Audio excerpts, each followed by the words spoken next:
Bayangkan sebuah dunia tanpa pusat-pusat peradaban megah, tanpa kemajuan teknologi yang kita nikmati hari ini, dan tanpa pengetahuan yang terbuka tentang alam semesta. Inilah yang dialami Eropa selama apa yang dikenal sebagai abad kegelapan. Periode panjang yang dimulai setelah runtuhnya Kekaisaran Romawi Barat sekitar abad kelima dan berlangsung hingga hampir 1000 tahun lamanya. Namun, apakah benar zaman ini sepenuhnya gelap dan penuh kehancuran? Ataukah, seperti banyak periode lainnya dalam sejarah, ini adalah waktu yang penuh dengan perubahan yang luar biasa meski penuh dengan kesulitan? Dalam masa-masa yang penuh ketidakpastian ini, sebagian besar kehidupan di Eropa berpusat di pedesaan. Masyarakat terperangkap dalam sistem feodal yang terbatas, sementara para petani bekerja keras di tanah yang tidak selalu subur. Tak ada jalan keluar, hanya bertahan hidup dari hari ke hari. Namun, di tengah kegelapan ini, ada satu kekuatan yang tetap teguh, gereja. Dominasi gereja dalam kehidupan sosial, politik, dan spiritual memegang kendali atas banyak aspek kehidupan. Di dalam dinding-dinding gereja, sedikit pengetahuan bertahan, dan ajaran agama memberikan harapan di tengah kesulitan. Namun, bahkan gereja pun tidak bisa melawan bencana yang datang. Wabah penyakit, kelaparan, dan peperangan terus menggerogoti populasi. Eropa dilanda ketakutan yang mendalam, dan banyak yang bertanya-tanya apakah dunia ini akan pernah pulih. Tapi seperti setiap zaman yang penuh tantangan, abad kegelapan pun berakhir. Kebangkitan pengetahuan, seni, dan perdagangan mulai terjadi. Eropa mulai bangkit dari kehancuran dan memasuki era baru yang penuh harapan. Dalam video ini, kita akan menyelami bagaimana perang, penyakit, invasi barbar, dan dominasi gereja merubah wajah Eropa. Apa yang membuat abad kegelapan begitu menentukan, dan apa pelajaran yang bisa kita ambil dari masa kelam ini?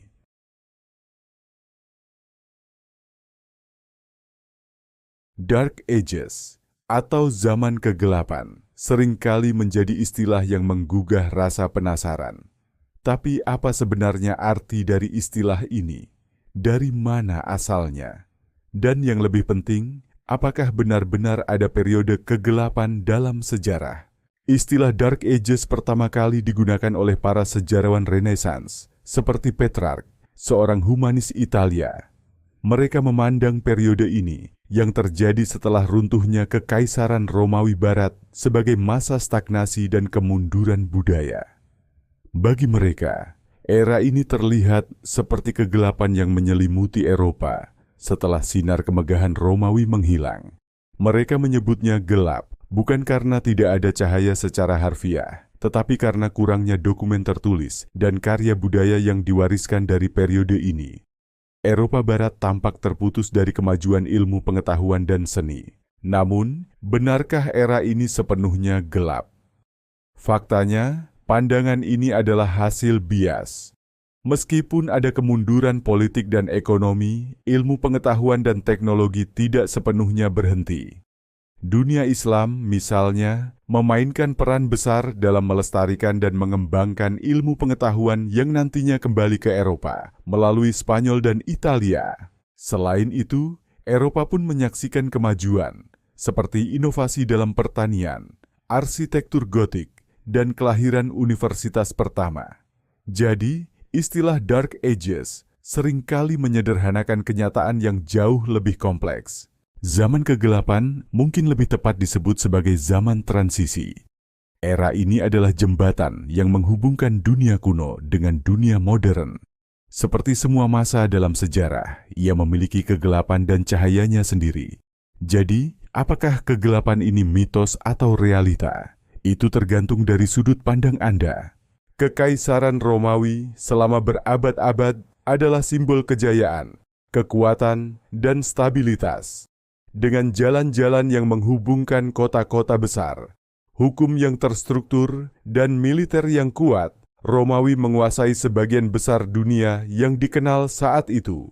Namun, pada abad kelima, semuanya mulai runtuh. Kekaisaran Romawi Barat melemah akibat invasi suku-suku barbar seperti Goth, Vandals, dan Hun.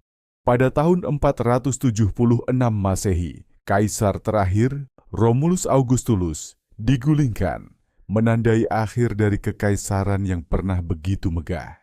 Tanpa kekaisaran yang memimpin, Eropa Barat jatuh ke dalam kekacauan politik. Tidak ada pemerintahan terpusat yang mampu mengendalikan wilayah, menggantikan struktur administratif yang pernah sangat efisien. Wilayah-wilayah terpecah menjadi kerajaan kecil yang sering kali bertikai. Rakyat jelata menghadapi ketidakpastian. Infrastruktur seperti jalan dan saluran air terbengkalai, perdagangan menurun drastis, dan akses terhadap pendidikan hampir menghilang. Era ini sering dianggap sebagai masa perjuangan bertahan hidup. Tanpa perdagangan internasional yang didukung oleh Romawi, ekonomi lokal runtuh. Kota-kota yang pernah menjadi pusat perdagangan berubah menjadi desa-desa kecil. Penduduk kembali mengandalkan agrikultur subsisten untuk bertahan hidup. Kekaisaran Romawi adalah fondasi pemerintahan terpusat. Ketika itu runtuh, tidak ada institusi yang mampu menggantikan kekuatan dan organisasi tersebut. Kekosongan ini menciptakan ruang bagi feodalisme, di mana kekuasaan tersebar di tangan bangsawan lokal. Setelah runtuhnya Kekaisaran Romawi Barat, Gereja Katolik muncul sebagai institusi yang paling kuat di Eropa. Di tengah kekacauan politik dan sosial, gereja menjadi pusat harapan, otoritas, dan kontrol. Gereja tidak hanya menjadi tempat ibadah, tetapi juga pusat pendidikan, seni, dan hukum. Para uskup dan paus memiliki pengaruh yang sangat besar, bahkan melampaui raja-raja. Bagi masyarakat, gereja adalah satu-satunya sumber stabilitas di tengah ketidakpastian. Gereja mengontrol ilmu pengetahuan dan budaya. Banyak manuskrip kuno disalin oleh para biarawan di biara, tetapi hanya ilmu yang dianggap sesuai dengan doktrin gereja yang dipelajari. Ide-ide yang bertentangan dengan keyakinan gereja sering kali dilarang atau dianggap bid'ah. Dominasi gereja juga terlihat dalam Perang Salib. Dari abad ke-11 hingga abad ke-13, gereja memimpin kampanye militer besar-besaran untuk merebut tanah suci dari kendali Muslim. Perang ini bukan hanya tentang agama, tetapi juga tentang politik, kekuasaan, dan ekonomi. Zaman kegelapan sering digambarkan sebagai era stagnasi intelektual di Eropa Barat. Banyak institusi pendidikan runtuh dan akses ke literatur klasik Yunani serta Romawi menjadi langka.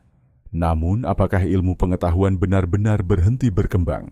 Di saat yang sama, ilmu pengetahuan justru berkembang pesat di dunia Islam. Dari abad ke-8 hingga ke-13, yang sering disebut sebagai zaman keemasan Islam, para cendekiawan Muslim seperti Al-Khwarizmi, Ibnu Sina, dan Al-Hazen membuat kontribusi besar di bidang matematika, kedokteran, astronomi, dan optik. Cendekiawan Muslim tidak hanya membuat penemuan baru, tetapi juga melestarikan ilmu pengetahuan kuno. Mereka menerjemahkan teks-teks Yunani dan Romawi klasik seperti karya Aristoteles, Ptolemy, dan Galen ke dalam bahasa Arab. Terjemahan ini kemudian menjadi jembatan yang membawa ilmu pengetahuan kembali ke Eropa. Pada abad ke-12, teks-teks ini mulai diterjemahkan kembali ke bahasa Latin di Eropa, terutama melalui pusat-pusat pembelajaran seperti Toledo di Spanyol. Pengetahuan yang kembali ke Eropa ini menjadi salah satu fondasi Renaissance, sebuah era kebangkitan intelektual. Meski ada stagnasi di beberapa wilayah Eropa, persepsi tentang zaman kegelapan sebagai masa tanpa cahaya, intelektual sebenarnya tidak sepenuhnya benar. Inovasi dalam pertanian, teknologi, dan seni tetap berlangsung, meskipun dalam skala yang lebih kecil dibandingkan masa Kekaisaran Romawi atau zaman keemasan Islam. Zaman ini adalah bukti bagaimana ilmu pengetahuan bisa melampaui batas budaya dan wilayah. Dari Yunani ke dunia Islam, lalu ke Eropa, pengetahuan menjadi jembatan yang menghubungkan peradaban. Sejarah ini mengingatkan kita akan pentingnya berbagi ilmu untuk membangun dunia yang lebih baik. Jangan lupa like, subscribe, dan bagikan video ini jika kalian ingin tahu lebih banyak tentang sejarah ilmu pengetahuan di era zaman kegelapan.